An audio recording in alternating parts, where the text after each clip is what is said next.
अगर हम एक ऐसे कैमरे की कल्पना करें जो बहुत एडवांस्ड है, मतलब जब भी इस कैमरे से किसी चीज़ की तस्वीर ली जाती है तो ये अपने आप एक इनबिल्ट फिल्टर लगा देता है। अच्छा। हाँ, मतलब ये रंगों को थोड़ा बदल देता है, कुछ चीज़ों को धुंधला कर देता है और कुछ को बहुत चमकीला बना देता है। अब मान लीजिए, उस कैमरे को इस्तेमाल करने वाला इंसान सालों तक सिर्फ उन्हीं तस्वीरों को देखता है। तो जाहिर है वो उसी को सच मान लेगा। बिल्कुल। धीरे-धीरे वो उन फ़िल्टर वाली तस्वीरों को ही असली दुनिया मान लेता है। वो ये पूरी तरह से भूल जाता है कि कैमरे के लेंस के बाहर भी एक हकीकत है जो उन तस्वीरों से बिल्कुल अलग है। ये बहुत ही सटीक उदाहरण है ना? तो आज की इस गहरे चर्चा में हम जिस सोर्स मटेरियल को खंगाल रहे हैं उसका पूरा आधार यही है, हमारी हकीकत यानी रियलिटी और हमारी धारणा यानी परसेप्शन के बीच का वो धुंधला फर्क। राइट। हम आज बात कर रहे हैं कार्लोस कास्टानेडा की उस बेहद चर्चित किताब a separate reality conversations with Don Juan पर आधारित एक ऑडियो बुक सीरीज की। हमारा मकसद आज ये खोजना है कि क्या हमारी दुनिया सच में वैसी ही है जैसी वो दिखती है या फिर ये सिर्फ एक फिल्टर है। ये जो आपने कैमरे और फिल्टर वाला विचार दिया ना, ये सीधे इस कहानी के सेंटर में ले जाता है, क्योंकि कहानी कार्लोस कास्तानेडा से शुरू होती है, जो उस समय एंथ्रोपोलॉजी यानी मानव विज्ञान के एक स्टूडेंट थे। हाँ, एक रिसर्चर की तरह। बिल्कुल। उनका शुरुआती मकसद बहुत सीधा था। वो मेक्सिको के स्वदेशी लोगों, उनकी संस्कृतियों और उनके औषधीय पौधों की जानकारी इकट्ठा करना चाहते थे। वो बस बाहर की दुनिया का डेटा जमा करने निकले थे। एक टिपिकल एकेडमिक अप्रोच। हाँ, एकदम एकेडमिक। लेकिन तभी उनकी मुलाकात होती है डॉन जुआन मैटिस नाम के एक व्यक्ति से। अब पहली नजर में डॉन जुआन बस एक साधारण बूढ़े इंसान लगते हैं जो कहीं बस स्टॉप पर बैठे हैं। मतलब कोई साधु या रहस्यमयी वेशभूषा नहीं थी उनकी। नहीं, बिल्कुल नहीं, एकदम नॉर्मल। लेकिन जैसे जैसे कार्लोस उनके साथ समय बिताते हैं, उन्हें एहसास होता है कि डॉन जुआन किसी आम दुनिया में नहीं जी रहे हैं। उनके पास एक बिल्कुल अलग ही रियलिटी का, मतलब एक अलग ही यूनिवर्स का ज्ञान है। और मुझे लगता है कि यही बात इस मटेरियल को इतना दिलचस्प बनाती है, क्योंकि हम अपनी रोजमर्रा की जिंदगी में कुछ पक्की धारणाओं, कुछ आदतों में इस कदर बंधे होते हैं कि हम उस फिल्टर को ही अपनी पूरी दुनिया मान लेते हैं। सही कहा, हम बस एक लूप में जी रहे होते हैं। तो डॉन जुआन जो सबसे पहला और गहरा सबक कार्लोस को सिखाते हैं, वो देखने के तरीके से जुड़ा है। ऑडियो बुक में इस बात पर बहुत फोकस है कि सामान्य रूप से चीजों को देखना, जिसे लुकिंग कहा गया है, और चीजों को उनके असली रूप में समझना, जिसे सीइंग कहा गया है, इन दोनों में जमीन आसमान का अंतर है। एग्जैक्टली। और ये लुकिंग और सीइंग का अंतर सिर्फ शब्दों का खेल नहीं है, मैं कहूंगी कि ये एक पूरा साइकोलॉजिकल शिफ्ट है। वो कैसे? देखिए, बचपन से ही एक इंसान का दिमाग हर चीज को छांटने और उस पर लेबल लगाने के लिए प्रोग्राम किया जाता है। दिमाग का काम है ऊर्जा बचाना, मतलब शॉर्टकट लेना। हाँ, शॉर्टकट। जब हम किसी चीज पर लेबल लगा देते हैं, जैसे कि ये अच्छा है, ये बुरा है या ये खतरे वाला है, तो दिमाग को उस चीज के बारे में ज्यादा सोचना नहीं पड़ता, वो रिलैक्स हो जाता है। Make sense. लेकिन इसी प्रोसेस में हमारा दिमाग हमें असली वास्तविकता से काट देता है। हम चीजों को वैसा नहीं देखते जैसी वे हैं, बल्कि वैसा देखते हैं जैसे हम खुद हैं या जैसी हमारी कंडीशनिंग हुई है। इसको अगर एक रोजमर्रा के उदाहरण समझें, मान लीजिए रास्ते में एक पेड़ है, हम उसे देखते हैं और दिमाग तुरंत कहता है, अरे ये आम का पेड़ है, बस। बिल्कुल, और हम आगे बढ़ जाते हैं। हाँ, हमने उसका नाम देखा, उसकी उपयोगिता देखी और हम आगे बढ़ गए। हमने उस पर एक मेंटल स्टिकर चिपका दिया। लेकिन हमने उसकी असल ऊर्जा, उसकी जड़ों की गहराई या उसके होने के उस एहसास को महसूस ही नहीं किया। तो क्या इसका मतलब ये है कि हमारी अपनी भाषा और ये समाज ही वो फिल्टर हैं जो हमें दुनिया को असल रूप में सीइंग करने से रोकते हैं? मैं तो यही कहूंगी कि भाषा और समाज उस फिल्टर के सबसे मजबूत हिस्से हैं। जब डॉन जुआन सीइंग की बात करते हैं तो उनका मतलब है बिना किसी मेंटल स्टिकर के, बिना किसी जजमेंट या पुरानी मेमोरी के वास्तविकता को सीधे तौर पर महसूस करना। मतलब एकदम ब्लैंक स्लेट होकर? हाँ, जब आप उस आम के पेड़ को बिना आम शब्द के, बिना पेड़ शब्द के देखेंगे तो वो सिर्फ एक ऊर्जा का पैटर्न रह जाएगा। लेकिन यहाँ प्रॉब्लम ये है कि इंसान का अपना माइंड यानी उसका दिमाग इस प्रोसेस में सबसे बड़ी बाधा बन जाता है। माइंड हमेशा कंट्रोल चाहता है। वो डरता है कंट्रोल खोने से। बिल्कुल। जब तक उस लेबल को हटाने की, उस कंट्रोल को छोड़ने की हिम्मत नहीं होगी, तब तक सीइंग मुमकिन ही नहीं है। लेकिन यहाँ एक लॉजिकल सवाल उठता है, अगर सीइंग इतना ही पावरफुल एक्सपीरियंस है, अगर ये हमें हकीकत के इतने करीब ले जाता है, तो हर कोई इसे क्यों नहीं कर पाता? ये इतना मुश्किल क्यों है? क्योंकि इंसान का ईगो, उसका अपना अहंकार, उसे ऐसा करने से रोकता है। डॉन जुआन बहुत ही क्लियरली कहते हैं कि सबसे बड़ी रुकावट बाहर नहीं है, वो इंसान के अपने अंदर है। वो है सेल्फ इम्पोर्टेंस, खुद को बहुत महत्वपूर्ण समझना। अच्छा, ईगो? हाँ, ईगो इंसान को हमेशा खुद को सही साबित करने, दूसरों से अपनी तुलना करने में फंसाए रखता है। और जब कोई इंसान इस ईगो को तोड़कर ज्ञान के रास्ते पर चलने की कोशिश करता है, तो डॉन जुआन बताते हैं कि उसके सामने 4 बहुत ही खतरनाक दुश्मन आते हैं। हाँ, और ऑडियो बुक में इन 4 दुश्मनों का जो क्रम बताया गया है, वो मुझे वो किसी वीडियो गेम के बॉस लेवल्स जैसा लगता है, जहां हर नया बॉस पिछले वाले से ज्यादा चालाक है। ये बॉस लेवल वाला उदाहरण बहुत बढ़िया है ना? तो पहले लेवल पर आता है डर, फियर। जब भी कोई इंसान अपनी जानी पहचानी दुनिया से बाहर कदम रखता है, कुछ नया सीखता है, तो अनजान का खौफ पैदा होता है। वो कंफर्ट जोन से बाहर जाने का डर। बिल्कुल, वो डरता है कि उसकी पुरानी मान्यताएं टूट जाएंगी। अगर कोई इस खौफ के आगे घुटने टेक दे तो गेम वहीं ओवर हो जाता है, उसका सफर खत्म। लेकिन मान लीजिए किसी ने हिम्मत की और इस डर को हरा दिया, तो दूसरे लेवल पर आता है स्पष्टता, यानी क्लैरिटी। हाँ, और ये सबसे ट्रिकी है। यही तो यहाँ मेरे मन में एक बड़ा सवाल था जब मैं पढ़ रही थी। क्या स्पष्टता सच में एक दुश्मन है?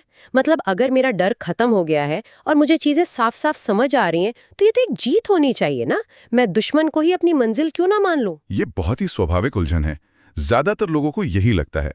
जब इंसान को लगता है कि डर खत्म हो गया है और उसे सब कुछ एकदम स्पष्ट हो गया है, तो ये एक जीत जैसा ही फील होता है। पर यही इसकी सबसे बड़ी चाल है। चाल कैसे? क्योंकि स्पष्टता सीधे ईगो को खुराक देती है।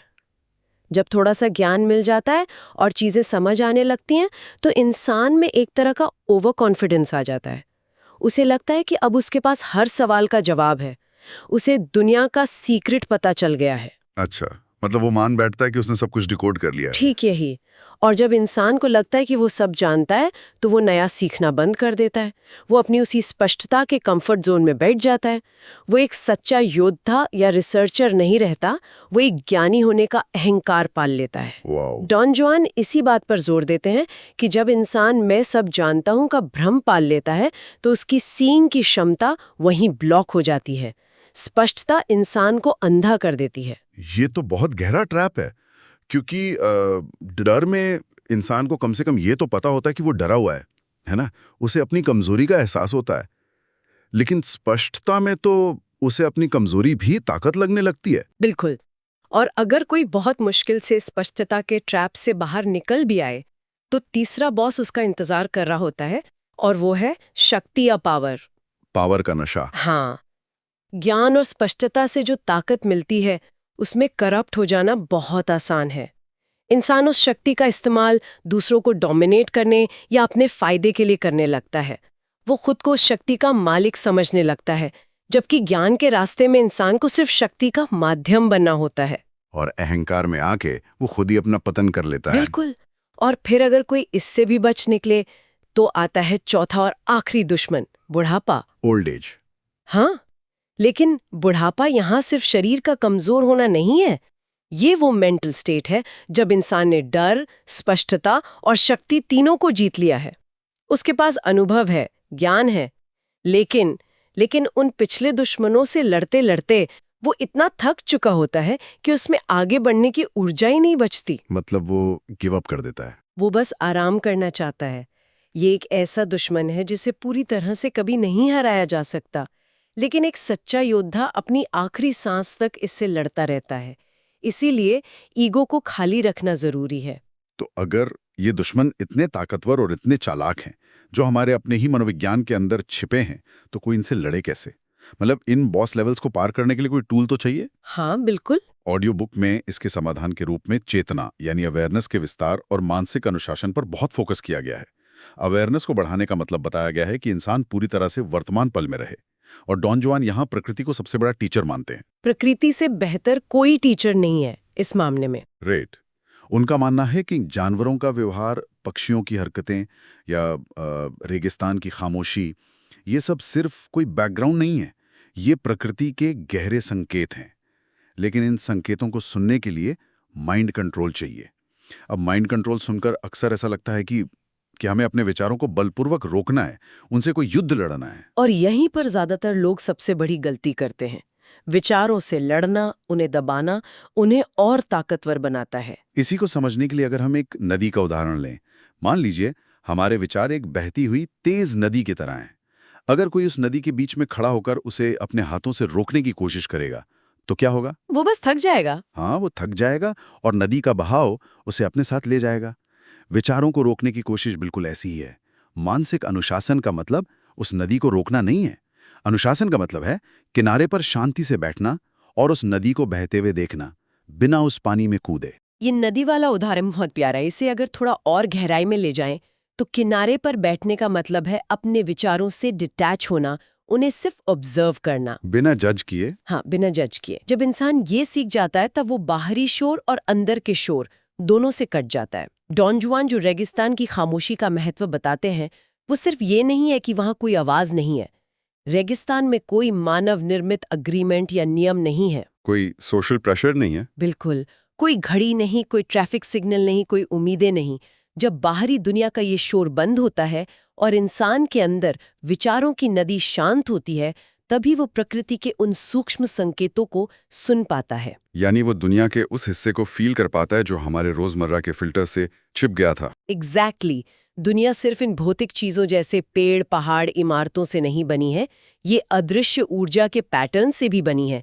जब दिमाग का शोर बंद होता है तब चेतना का विस्तार होता है और इंसान सच में उन ऊर्जा के पैटर्न्स को महसूस कर पाता है।